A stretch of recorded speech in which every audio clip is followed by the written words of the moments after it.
초기 기독교의 문서를 필사하는 사람들은 기독교 공인 이전에는 아마추어 필사자들이었기 때문에 필사 과정에서 무수한 오류가 나올 수밖에 없었을 것입니다.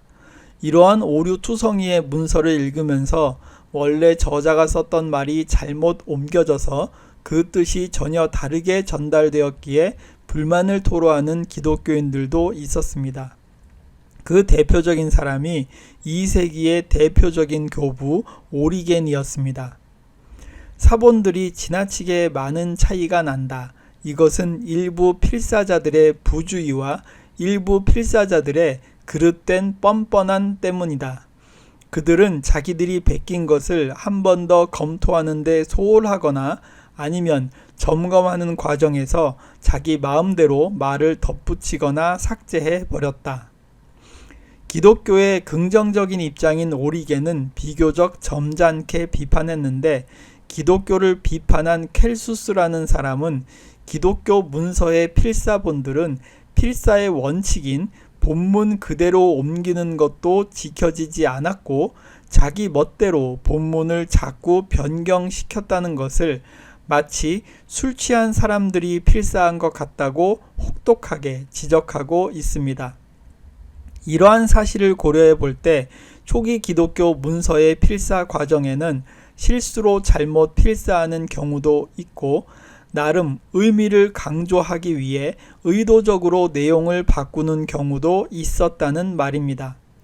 그런데 더욱 심각한 것은 이단적인 생각을 뒷받침하기 위해서 의도적으로 내용을 바꾸는 경우도 있었다는 말입니다.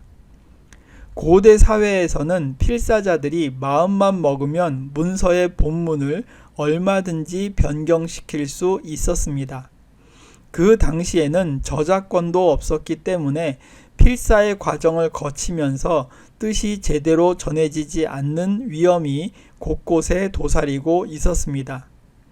이러한 상황에서 고대 사회의 저자들은 자신이 기록한 글이 실수나 혹은 의도적인 변경으로 왜곡되지 않도록 하기 위해서 어떤 조치를 취해야 했습니다.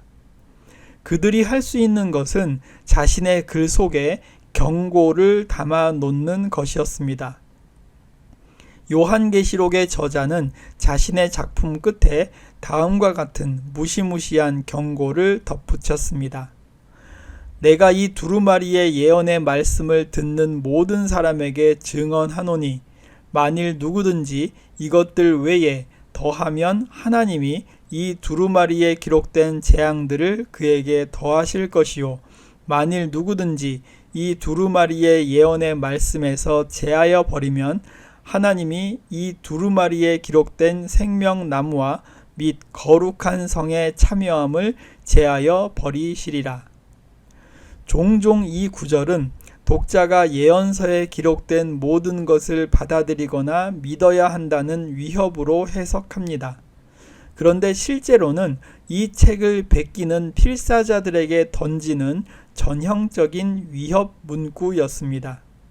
초기 기독교 문서에는 이와 비슷한 저주를 쉽게 찾아볼 수 있다고 합니다.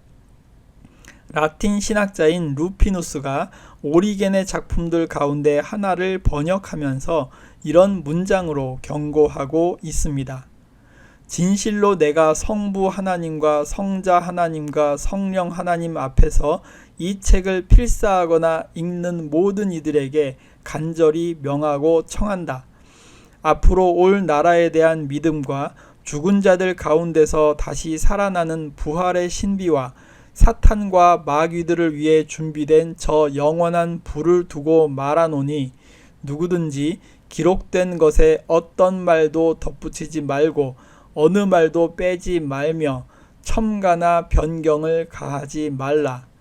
오직 자신이 베낀 본문을 대본과 비교하라. 그렇지 않으면 그는 이를 갈고 울면서 꺼지지 않는 불 가운데서 죽지도 못하고 영원한 형벌을 받을 것이다. 이렇듯 필사의 과정을 통해서 수많은 사본들이 생겨난 것은 긍정적인 모습이지만 그 과정에서 수많은 오류들도 생겨나게 되었습니다. 그래서 고대 성경의 사본들 중에서 서로 다른 차이들이 발생하였고 이것을 비교해서 분석하는 것이 기본적으로 성서를 공부하는 사람들이 거쳐야 하는 관문이 되었습니다. 어떤 사본이 오류가 없이 필사가 되었는지를 구분해야 하고 서로 다른 부분 중에서 어떤 단어나 문장이 비교적 원문에 가까운지를 추적하는 각고의 노력 끝에 오늘날 우리에게 성경이 전해지게 된 것입니다.